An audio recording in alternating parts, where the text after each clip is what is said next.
kama umebarikiwa ongeza bidii. Hata kama umebarikiwa ongeza bidii. Rafiki yangu, kuna kitu tunatakiwa tukijue, tunatakiwa tujifunze mahali hapa kwamba kuna namna mtu unatakiwa ujitambue na ujielewe na ujue ni nini unatakiwa kufanya. Mara nyingi sana tunapoona kwamba tayari Mungu ameshatubariki, tayari Mungu ameshatamkia baraka, tayari tumeshatamkiwa baraka, tayari tumeshaona kwamba Mungu amesema na sisi ni wapi anatupeleka, au wakati mwingine tayari tumeshaona tuko kwenye line ya kuelekea mafanikio, line ya kuelekea baraka, line ya kuelekea ushindi mkuu. Mara nyingi sana huwa tunakata tamaa. Naita kukata tamaa, manake kuwa mvivu na kutokuendelea kufanya kwa bidii ni moja ya ishara ya kukata tamaa. Yaani tunakuwaga wazembe sana, tunakuwa wavivu sana, hatutaki kujituma, hatutaki kuongeza bidii, Lakini rafiki yangu, hata kama unajua kweli umebarikiwa, Mungu amekubariki, Mungu amekuahidi baraka nyingi, baraka tele, ongeza bidii rafiki yangu.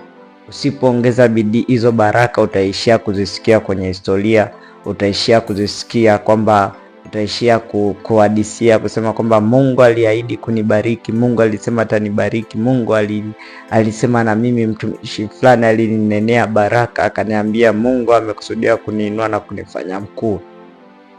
Rafiki yangu, usipoongeza bidii katika yale unayoyafanya, usipoongeza bidii katika mambo unayoyafanya, hautaweza kufika mahali popote.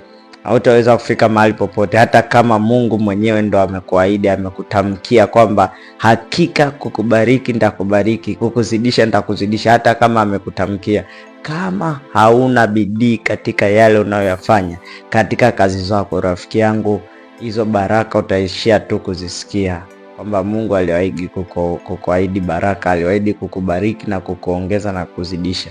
Lakini ukiongeza bidii, ukaweka juhudi katika yale unayoyafanya, hapo ndipo unafungua milango ya baraka, ndipo na Mungu anaachilia nguvu na uwezo wa kukufanikisha katika hayo unayoyafanya. Maana anasema katika kila tutakalotia mikono kufanya litafanikiwa. Atatufanikisha kazi za mikono yetu. Maana yake nini?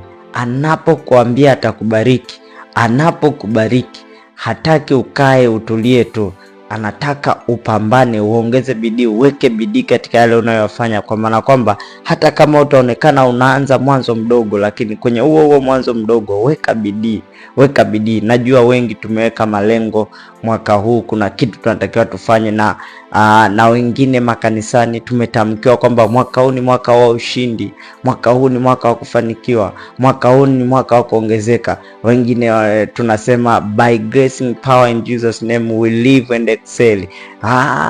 Hiyo yote ni kwa namna ambavyo inakusukuma wewe kuelekea zile baraka zako, kuelekea ule ushindi wako. Lakini unachotakiwa kufanya, ongeza bidii.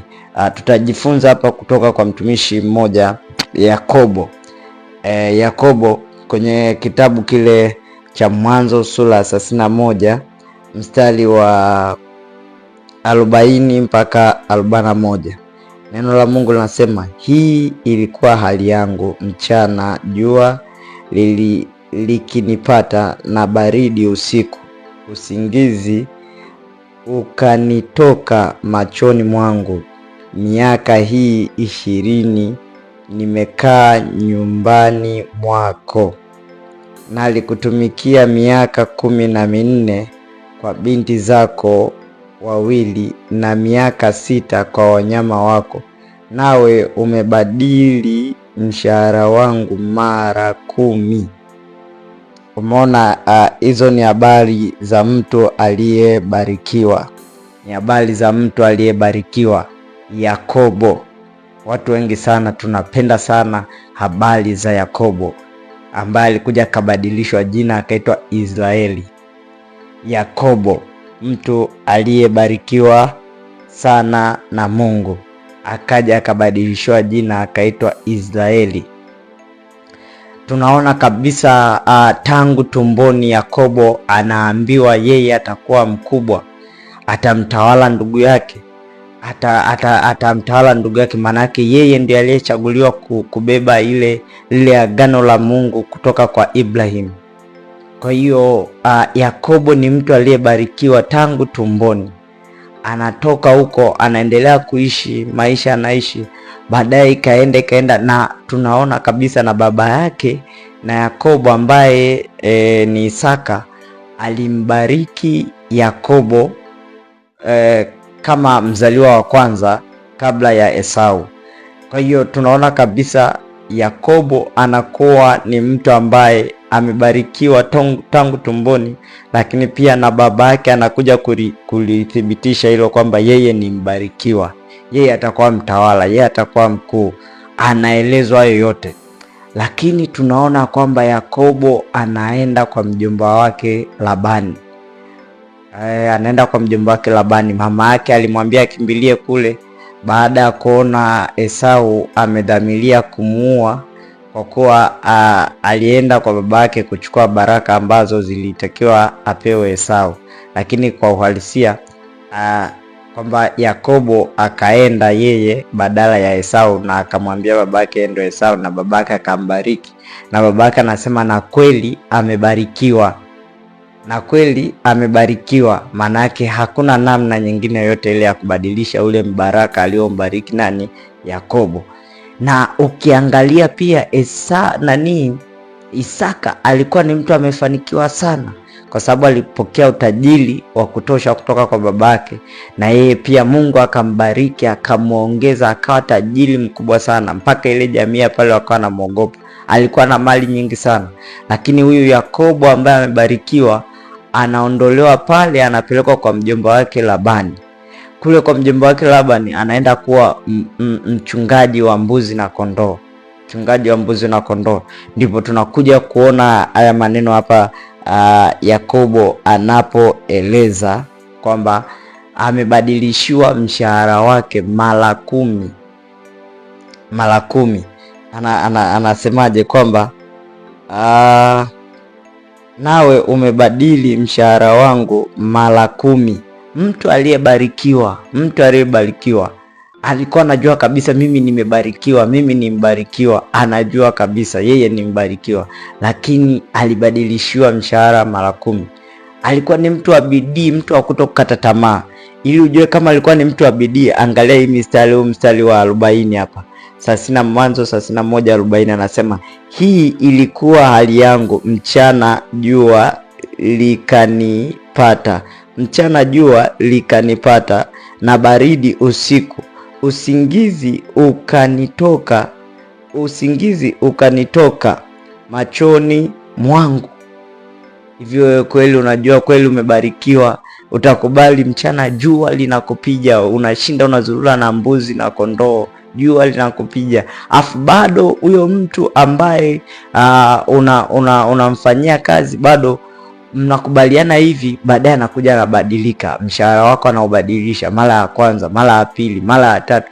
Kama hauna bidii, rafiki yangu, utakata tamaa na utaachana na hiyo kitu. Utasema hamna, kama Mungu ndo amekusudia kunibariki hivi, bora aache. Wengi sana huwa mnakata tamaa pale mnapoona mambo yanakuwa magumu. Mnahisi kwamba Mungu hajawabariki, unahisi kwamba Mungu hajakutamkia baraka, unahisi kwamba Mungu hajaamuru baraka zikufuate. Rafiki yangu, mambo hayatokuja kirahisi rahisi hivyo. Hata kama Mungu amekubariki, hata kama wewe ni mwana wa Mungu, Mungu ni baba yako, ana kila kitu, lazima uwe na bidii katika kazi zako, lazima uwe na bidii katika mambo unayofanya. Ukiwa mzembe, Mungu anachukia, anasema alaaniwe mtu afanyaye kazi ya Bwana kwa mkono mlegevu. Maana yake ukiwa mtu mvivu na mzembe, Mungu hapendezwi na wewe, hafurahishwi na wewe. Kwa hiyo hata zile baraka ambazo anakuwa ameamuru juu yako anaziondoa. Hata kama Mungu ni baba yako, ana kila kitu. Anasema dhahabu na fedha vyote ni mali yake. Hata kama vyote ni mali yake, kama wewe ni mvivu na mzembe, baraka za Mungu sahau kabisa. Na kueleza rafiki yangu, baraka za Mungu sahau, kwa sababu Mungu hapendi watu wavivu na wazembe, hapendi watu wavivu na wazembe. Anakubariki pale unapotia nia na bidii na juhudi katika mambo yako unayoyafanya. Wewe umejaribu mara moja tu afu umeacha. Umeenda kufanya kazi sehemu moja, wamekuzurumu mshahara wako, umeacha, umesema na mambo ya kazi mimi sitaki tena, sitaki. Endelea hivyo hivyo. Mwenzako Yakobo aliyekuwa amebarikiwa na anajua amebarikiwa na bado ameacha kwa baba yake mali nyingi, pesa nyingi, ng'ombe nyingi, ameacha mifugo mingi kwa baba yake. Mifugo mingi, sijajua kama ni ng'ombe, nimesema ng'ombe ila sina uhakika kama ng'ombe alikuwepo, maana kwenye Biblia haituelezi, ila ameacha mifugo mingi kwa babake, ameacha mali za kutosha, amekimbilia kula, anaenda kuchunga, na bado wanakubaliana mshahara, mara ya kwanza anambadilika, mara ya pili anambadilika, mara ya tatu anambadilika, lakini mwamba hakukata tamaa, kwa kuwa alijua mimi nimebarikiwa, nitang'ang'ana na kupambana. Siku moja nilikueleza kwamba mahali ambapo Mungu amekusudia kukubarikia usiondoke kwenye eneo ambalo Mungu amekusudia kuachilia baraka zako. Yakobo alitambua kwamba hapa kwenye hii nchi, kwenye hii ardhi kuna baraka zangu, lazima nitoke na baraka zangu kwenda kwenye nchi ya nyumbani kwangu, na aliendelea kung'ang'ana na kupambana, na ilikuja kudhihirika kweli. Yakobo mwisho wa siku alikuja kutoka na mali nyingi. Walikuja wakafika mahali wakakubaliana kwamba mshahara wako uwe nini. Wakakubaliana namna ya mshahara utakavyokuwa, ambao huo mshahara kiurahisi kubadilisha ingekuwa ni ngumu. Kwa hiyo unaweza ukaona ni kwa namna gani ambavyo hata kama umetamkiwa baraka, ongeza bidii katika mambo unayofanya. Acha kukata tamaa. Umezulumiwa mshahara mara ya kwanza, unaacha kazi, unasema hutaki tena. No, sio hivyo. Kama hilo eneo lako ndo eneo la baraka zako, ng'ang'ana hapo. Unaona kabisa mahali hapa ndo kuna mlango wangu wa kutokea. Usiruhusu kutoka, hata kama wanakudhulumu, hata kama wanakuibia, usiruhusu kutoka kwenye hilo eneo. Ng'ang'ana mahali hapo. Kuwa na bidii, ongeza bidii. Mwenzako alifanya kazi mchana na usiku. Ndio maana hapa Biblia inasema kwamba anasema ya kwamba hii ilikuwa hali yangu, mchana jua likanipata, na baridi usiku, usingizi ukanitoka machoni mwangu miaka hii 20. Rafiki yangu, bidii sio kwa siku moja, wala sio kwa mwaka mmoja, wala miaka miwili. Bidii ni mpaka uone matokeo ya kile unachokitaka. Weka bidii mpaka unaona matokeo ya kile ulichokipata. Usiweke bidii, umeweka bidii kwa miaka miwili mitatu, umekata tamaa, umesema hamna kitu kama hicho. Rafiki yangu, maisha yako hivyo.